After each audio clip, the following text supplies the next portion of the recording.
Sayyidina Muhammad bin Abdullah wa ala alihi wa sahbihi wa man wala. Wa fil hadits inna ar-rajula la yatakallamu bil kalimati fi ridwanillahi ta'ala ma kana yadhunnu an tablugha ma balagat yaktubullahu lahu biha ridwanahu ila yaumi yalqah. Wa inna ar-rajula la yatakallamu bil kalimati min sukhtillahi ma kana yadhunnu an tablugha ma balagat yaktubullahu ta'ala lahu biha sukhtahu ila yaumi yalqah.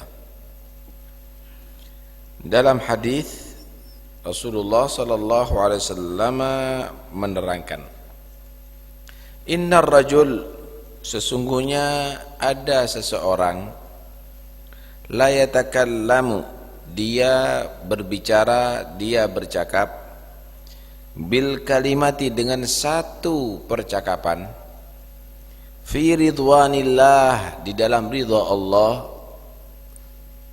ucapan yang diridhai oleh Allah, zikirkah, bicara baikkah, maka yadun, tidaklah ada orang itu menyangka atau meyakini antablugha ma balagat, akan sampai dengan apa yang telah sampai itu kalimat.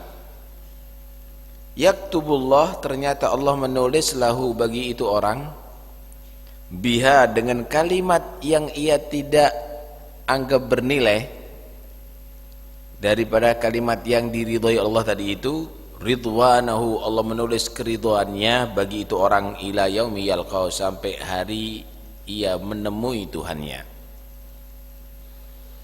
Wa innar rajula, dan sesungguhnya ada seseorang lain, la yatakallam, ia berbicara, bercakap, bil kalimati min sukhtillah, dengan satu kalimat daripada kemurkaan Allah. Maka yadun, tidak ada orang tadi itu meyakini atau menyangka antablugha ma balagat, sampai itu kalimat dengan apa yang telah sampai. Yaktubullah ta'ala lahu, ternyata Allah menulis baginya, biha, dengan kalimat yang ia anggap biasa, sukhtahu, murkanya, ila yaumi yalqau, sampai hari ia menemuinya. Subhanallah.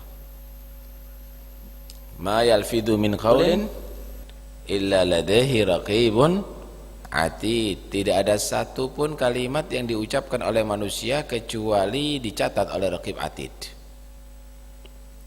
Kalimat ini bahaya atau bisa sangat menguntungkan. Ketika seseorang berbicara dengan kalimat yang baik, tidak akan sia-sia. Jangan-jangan kalimat yang ia anggap tidak berguna itu dari kebaikan ternyata menjadi sabab dia mendapat ridho Allah sampai akhirnya masuk surga Allah. Sebaliknya, jangan-jangan kalimat yang ia anggap remeh daripada kalimat yang tidak diridhoi oleh Allah, ternyata dia menjadi hamba yang dilaknat oleh Allah, dimurkai oleh Allah sampai hari kiamat, dan akhirnya menjadi sebab dia masuk neraka Allah. Karena itu hati-hati. Lisan ini bisa menyebabkan kamu bisa masuk surga dan bisa menyebabkan kamu masuk neraka. Diceritakan Luqman Hakim ketika mengetes anak, ketika dites, beliau dites atau dia mengetes, Luqman Hakim atau 100 orang soleh ya, dipotongkan kambing, kemudian ditanya, kalau ini manusia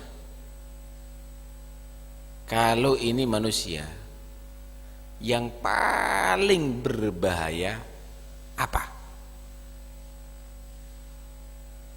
Pikir, diambil lisannya, ini katanya, ini adalah yang paling berbahaya.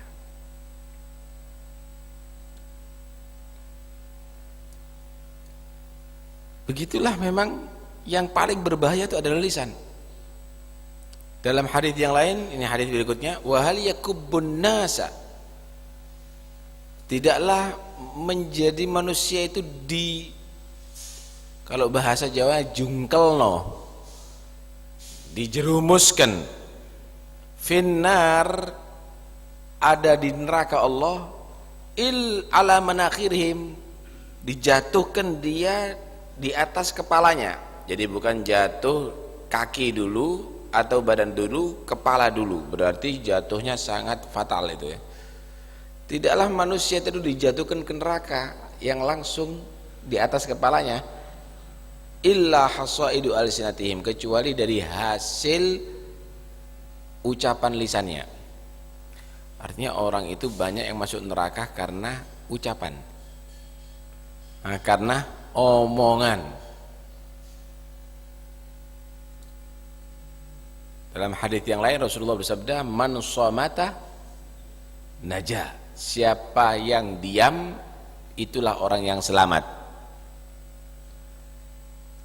Hadis yang lain Nabi juga bersabda, as-samtu hikmah wa qalilun fa'iluhu, diam itu banyak hikmah tapi sedikit orang yang mau mengerjakan, yang berkomentar banyak. Di warung-warung juga banyak yang komentar, di jalan-jalan banyak yang komentar. Ternyata bukan yang hebat itu yang banyak komentar, yang banyak diem. Yang selamat itu yang banyak diem.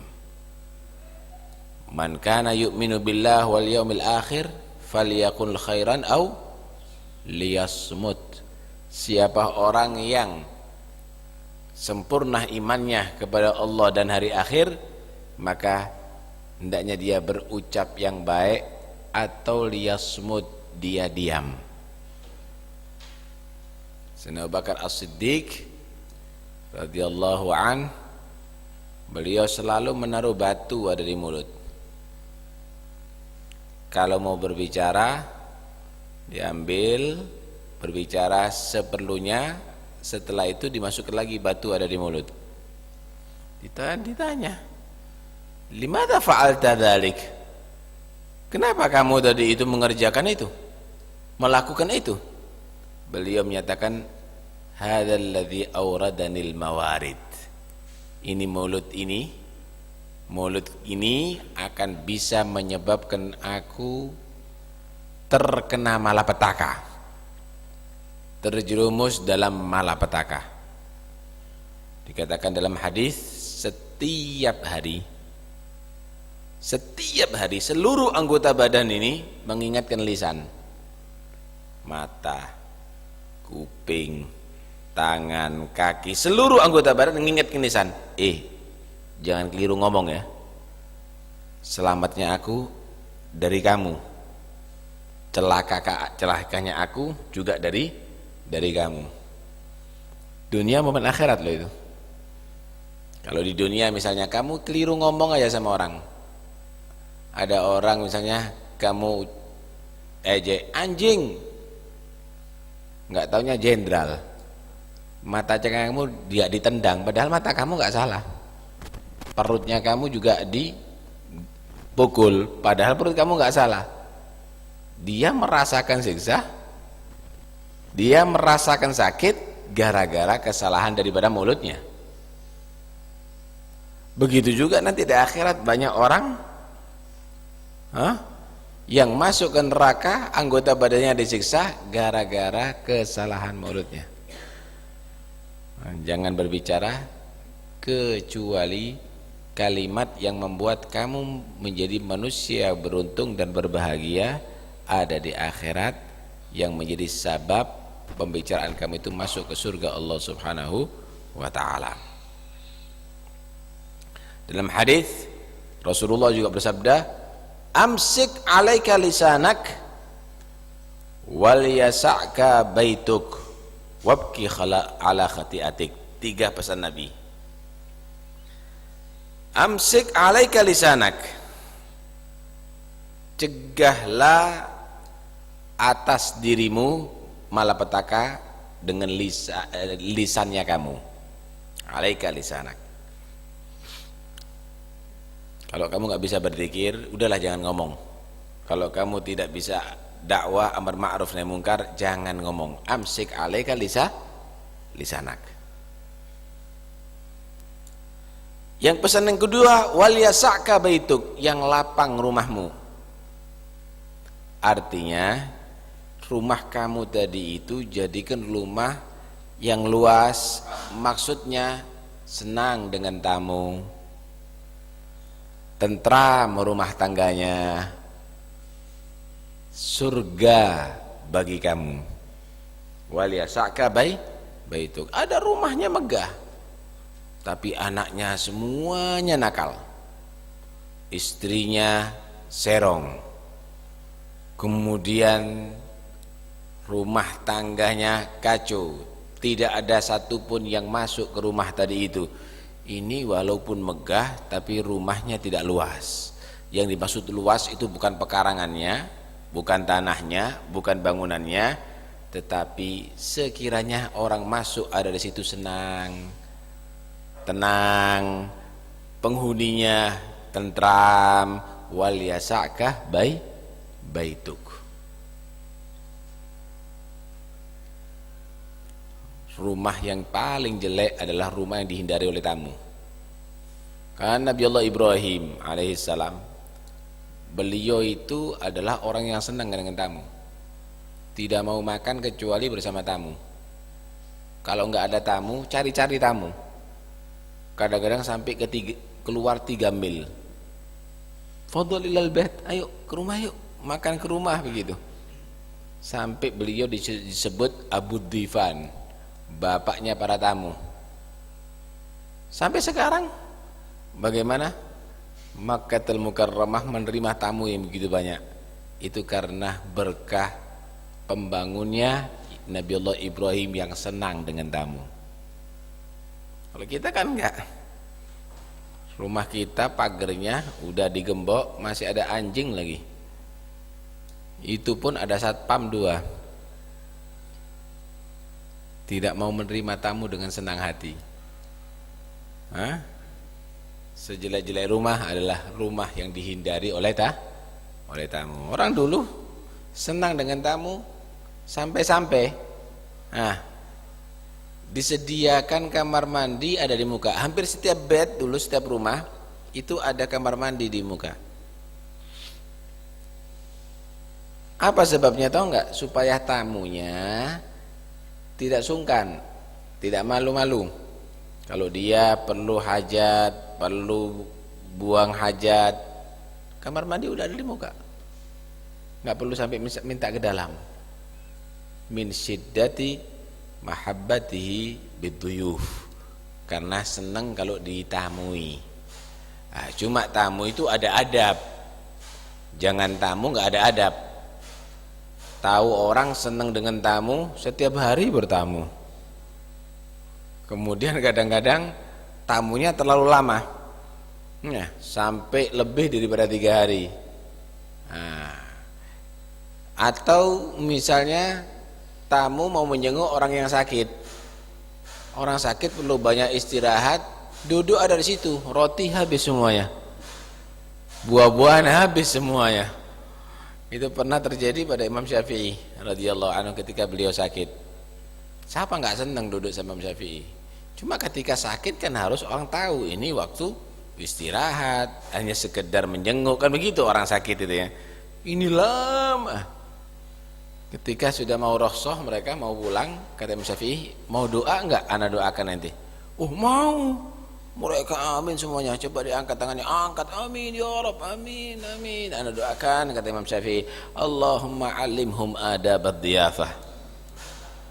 Ya Allah, beri ilmu mereka tata cara untuk bertamu. Nah, orang sakit, dia yang senang duduk, tapi yang sakit nggak senang, perlu istirahat. Hal yang demikian ini perlu untuk dipelajari bagi si yang ditamui, bagaimana cara menghormatkan. Orang dulu itu dia memposisikan dirinya itu seperti pelayan bagi tamu. Habib Saleh bin Muhsin Al-Hamid sahib Tanggul, Rumahnya ada di desa ya, Tanggul itu desa dulu itu.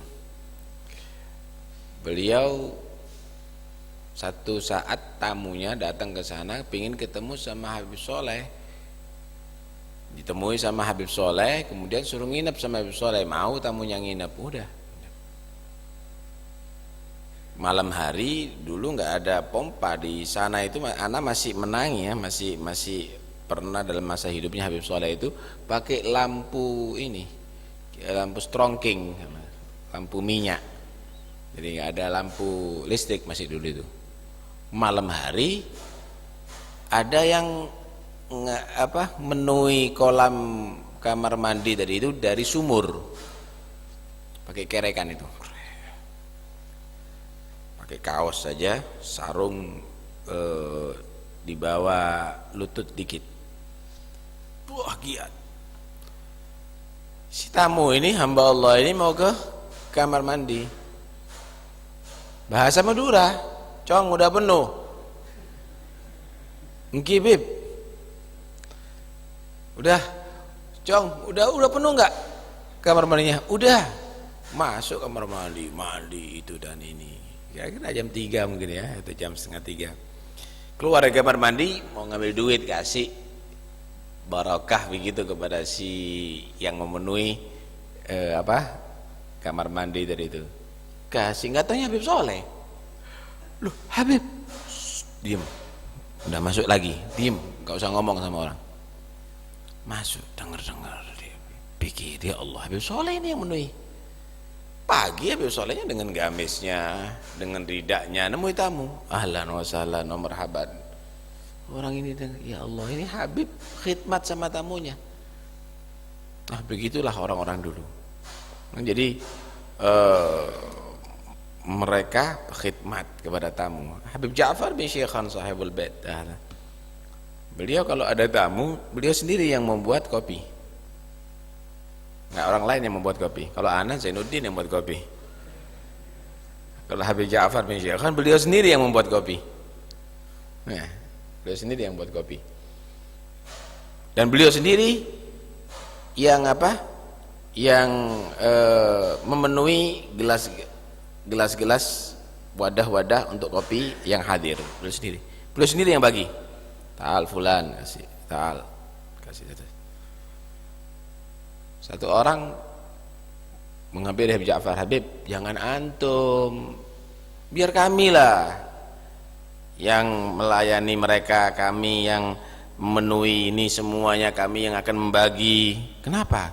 "Ya jangan antum, nggak pantas Habib." "Oh, jadi kalau membagi untuk tamu nggak pantas, kalau menghidangkan untuk tamu nggak pantas saya." "Loh, saya ini Sahibul Bait," kata Habib. "Nanti kira-kira di hari kiamat ketika Rasulullah membagi air telaga Kautsar kepada umatnya, kamu nyatakan, 'Rasul nggak pantas kamu, biar saya yang bagi,' gitu." Ya biar saya Sahibul Bait yang bagi, ya saya yang berkhidmat kepada tamu saya. Jadi hal yang demikian ini adalah satu gambaran bagaimana wal yasa'ka baituk, rumah menjadi lapang. Nah, kemudian pesan Nabi yang ketiga, wabki ala khati'atik, menangislah kamu atas kesalahan kamu, bukan bangga dengan kesalahan. Nih pengalaman, khamr yang mana yang belum ana minum? Loh, saya waktu masa muda saya, semua perempuan saya rasakan, mulai yang putih sampai yang negro. Bangga dengan kesalahannya. Orang yang bangga dengan kesalahannya ini bahaya ini. Man asallah wa huwa yadhak dakhalan nar wa huwa yabki. Siapa orang yang maksiat kepada Allah sambil tertawa bakal masuk neraka sambil menangis. Nangis kalau salah. Wabki ala khati'atik. Itu tanda khasyatullah, itu tanda orang yang takut kepada Allah, apalagi di malam hari. Warajulun dzakarallaha khalian fafadat ainah, akan menjadi 7 golongan yang istimewa nanti di hari kiamat mendapatkan naungan arsy Allah dikala manusia dalam keadaan kepanasan, nanti ada di mahsyar tidak ada naungan kecuali dari naungan arsy Allah, yaitu seseorang yang malam hari mengingat Allah, meratapi dia dosanya sampai meneteskan air mata. Kullu ainin bakiyatun yaumal qiyamah illa ainun bakat min khasyatillah au ainan tahrusu batat tahrusu fi sabilillah. Semua mata bakal nanti menangis nanti di hari kiamat kecuali dua mata. Mata yang dia pernah menangis meratapi dosanya di atas dunia, tobat kepada Allah. Yang kedua yaitu mata dia malam hari terjaga tidak tidur karena membela agama Allah. Nah, begitulah mereka akan yabkuna wa yaziduhum khushu'a wa yabkuna wa yakhiruna lil adghani yabkuna wa yaziduhum khushu'a. Allah menceritakan bagaimana para anbiya, orang-orang yang soleh, mereka tadi itu orang yang menangis, orang yang tambah khusyuk, bukan bangga dengan kesalahannya, bukan bangga dengan kesalahannya. Kalau diceritakan bagaimana Nabi Adam menangisi dosanya 300 tahun, bagaimana Nabi Dawud, sampai dikatakan lau jumi'at dumu'u Bani Adam lakanat dumu'u Dawud, walau jumi'at dumu'u Bani Adam wa dumu'u Dawud lakanat dumu'u Adam. Kalau seandainya tangisan manusia ini, air matanya ini dikumpulkan jadi satu, maka itu akan menjadi tangisannya Nabi Allah Dawud karena meratapi kesalahan dan dosanya. Kalau seandainya tangisan Nabi Allah Dawud ditambahi tangisan seluruh manusia ini, maka itu adalah sama sebanding dengan tangisan Nabi Adam ketika bertobat kepada Allah Subhanahu wa ta'ala. Karena itu jadi enggak langsung setelah dia menangisi dosanya. Begitu juga kita, karena itu kan at-taubatu an-nadam. Tobat itu bukan yang penting berhenti maksiat. Tobat itu adalah menyesali perbuatan maksiat. Bukan yang penting berhenti, nggak melakukan tapi banggalah. Ini percuma, ini bukan tobat, ini menyesali perbuatan itu. Kalau sudah menyesali, insya Allah akan diterima tobatnya oleh Allah Subhanahu wa ta'ala. Wallahu a'lam. Allahumma salli wa sallim ala sayyidina Muhammadin. Allahumma salli wa sallim ala sayyidina Muhammadin wa ala ali sayyidina Muhammad. Allahumma salli alaihi. Ya qarib al-faraj سالكت جلي ذي الأكدار يا خفي اللطائف بيدك النفع والضار عافنا واعف عنا واكفنا شر الأشرار والبليات والعاهات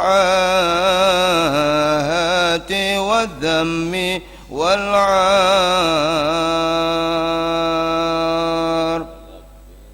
واغفر الذنب وارحمنا وعذنا من النار سلك بك يا ربي يا خير غفار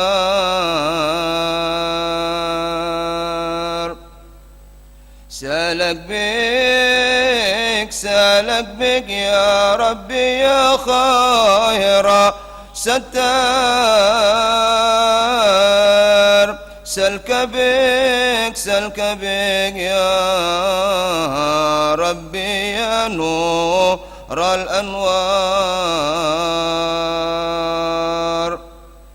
سلك بالمصطفى الهادي لنا خير مختار وابن عمي علي الحبر قيدوم الأبرار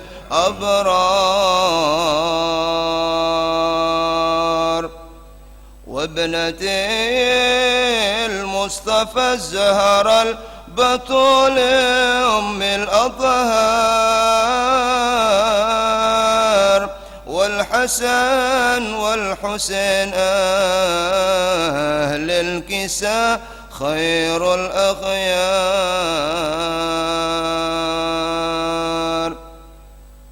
سلك يا الله بهم تحفظ لنا الربيع والدار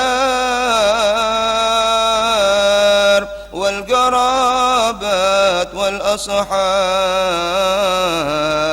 والأهل والجار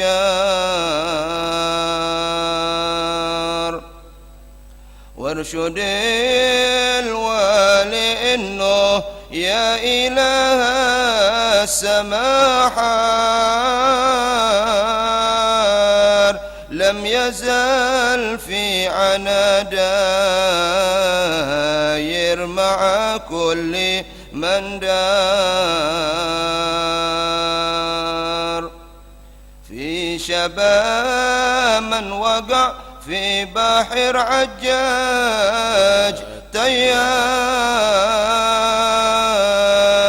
واصلح الكل يا عالم بمكنون الأسرار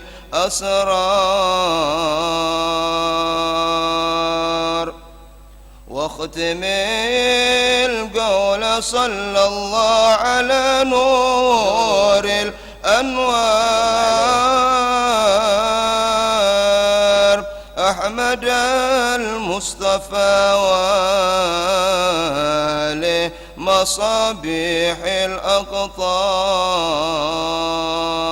الأقطار والصحابة مهاجرهم لوجهك والأنصار كلما غرد القوم ريع الغصان الأشجار. اللهم صل أفضل صلاة على أسعد مخلوقاتك سيدنا محمد وعلى آله وصحبه وسلم.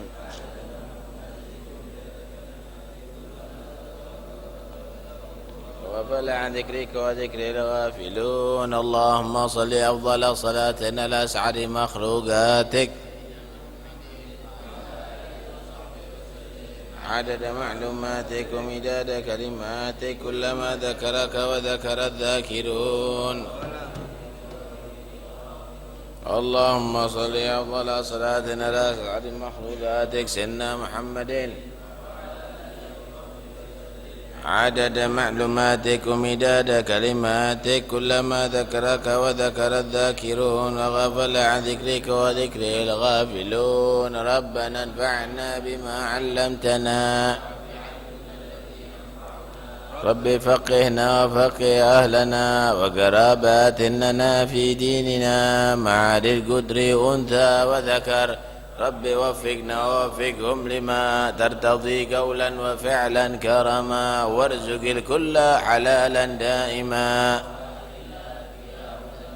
نحظى بالخير ونكفى كل شر. ربنا وأصلح لنا كل شؤون وأقر بالرضا منك العيون واقض عنا ربنا كل الديون قبل أن تأتينا رسل المنون واغفر واستر يا رب آمين. صلاة الله تغشى المصطفى من الحق دعانا والوفاء بكتاب للناس شفاء وعلى الأهل الكرام الشرفاء على الصبي مصابيح القرآن.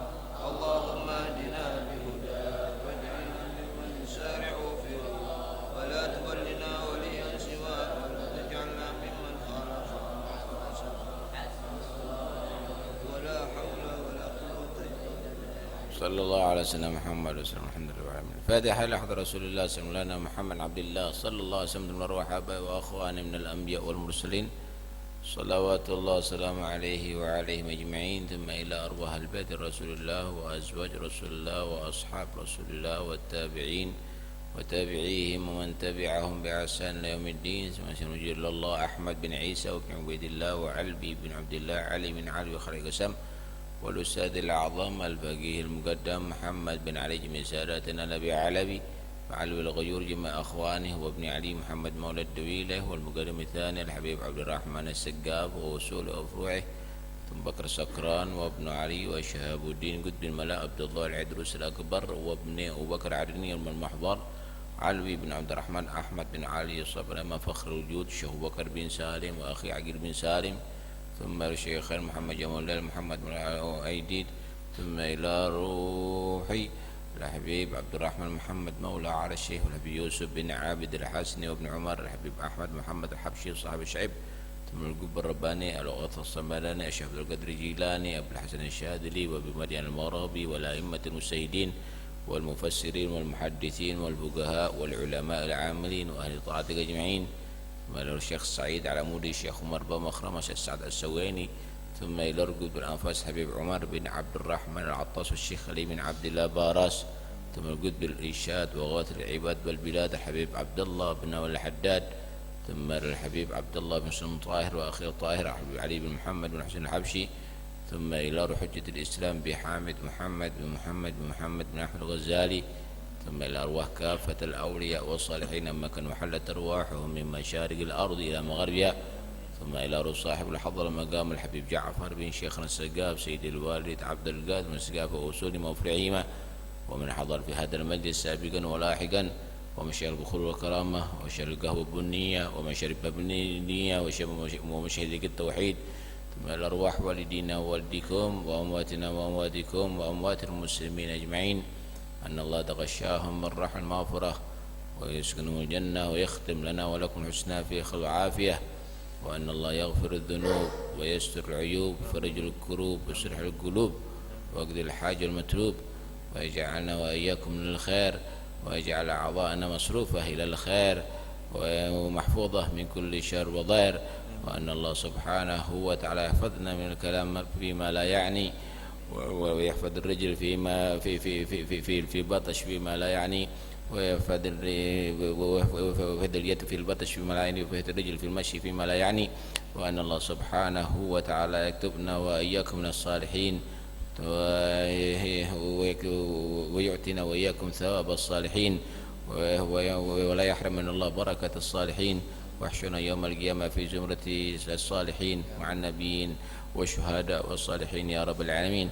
طول أعمار وأعماركم في طاعة الله، وفقنا وإياكم بمرضاته، وجعلنا وإياكم من العبادة وطاعته، وأجل العافية للوالدة ويمون علينا وعليكم الصحة والعافية التامة الظاهرة الباطنة الحسية والمعنوية بجيخ البرية وعلى هدنية كنية صالحة ومنه السلف ومنه الآباء ومنه الصالحون في مثل جلسا هويناه ما قصدوا قصدناه ما طلب طلبنا، وإلى حضرة النبي الفاتحة. بسم الله بسم الله الرحمن الرحيم. الحمد لله رب العالمين الرحمن